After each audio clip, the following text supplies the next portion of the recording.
The overall goal of this procedure is to assess the function of cells from an isolated mouse retina using a commercial in vivo electroretinogram, or ERG system, together with an ex vivo adapter. This is accomplished by first dissecting the retinas from both eyes of a mouse. The second step is to mount the retina's photoreceptor side up into a specimen holder. Next, the specimen holder is placed on a heating plate in the in vivo ERG system and connected to the gravity-controlled perfusion.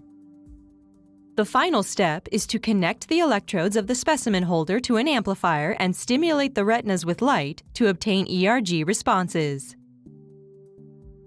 Ultimately, ex vivo ERG is used to show how rod and cone-mediated signaling pathways can be dissected using pharmacology and specialized light stimulation protocols.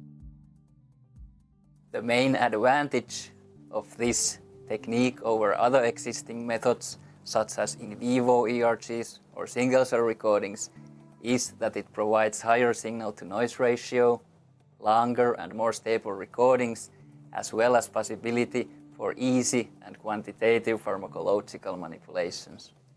In addition, this method can be used to screen efficacy and safety of drugs designed to treat retinal diseases in primate and human donor retinas.